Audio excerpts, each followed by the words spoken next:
best rookie. Let's go to, you know what, Josh? Last time you started off, you started off well. Oh, I So guess. let's see if we can give you a chance to All right. get back in the saddle.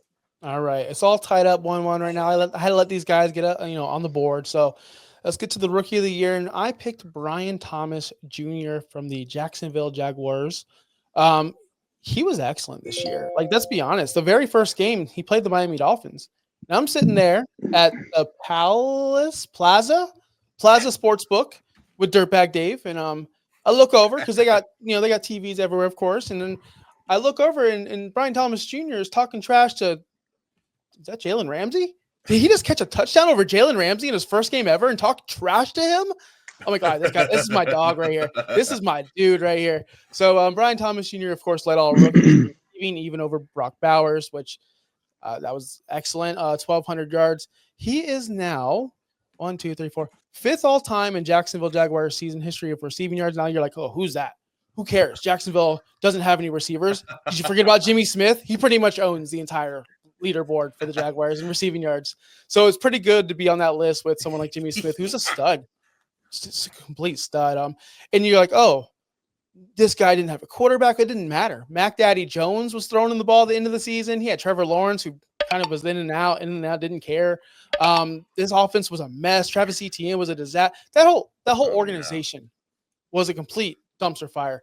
But yet Brian Thomas Jr. still excelled. And when they tell you don't start him, or all the signs say, oh, he's got Mac Jones, don't start him, and you still do, and he still puts up 34 points or whatever it may be, you're like, that's the guy. That's the next guy right here. Like, this is who we thought Marvin Harrison was going to be. This is kind of who we thought Malik Neighbors was going to be.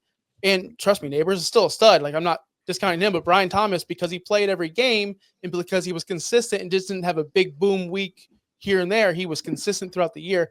That's why, to me, he's the rookie of the year. And if I'm looking at drafting rookies next year or the sophomore guys, I think I'm going to have him ranked ahead of Neighbors and ahead of Marvin Harrison because of his consistency and always, just you can count on him to score touchdowns and put up points.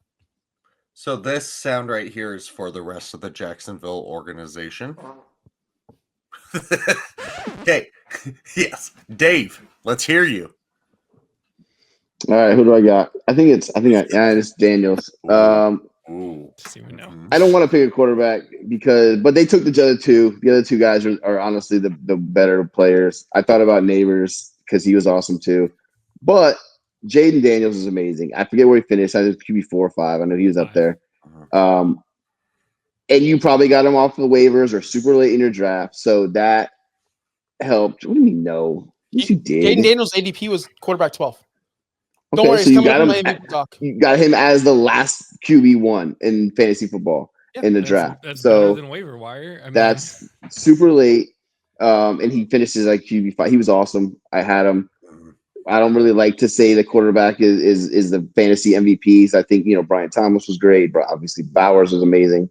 But for where you got Daniels, the way he finished, he was up there with, obviously the greats. Like, besides Lamar and Josh Allen, he was right there with those other three guys. What hurts, I think, but he missed some games. So anyways, I'm not going to sit here and pretend like I think he's better than those other guys, but I think with where you got him at and the performances that he did do, he was awesome. So that's what I'm going to stick with.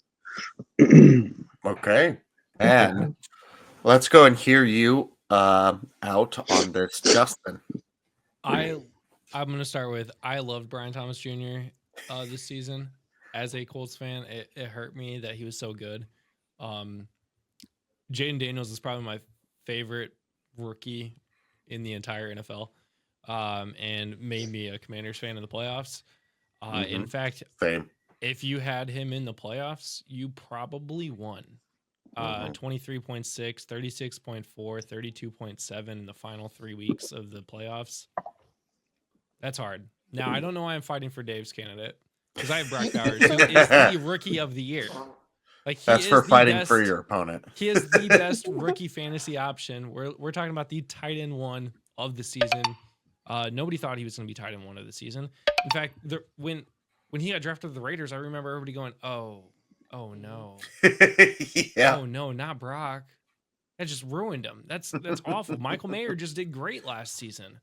They have nobody. They have no quarterback. They have no running back. They have no offense, no defense, nothing. This is going to be awful for Brock. Sincere Man still McCormick. scored. Thank you.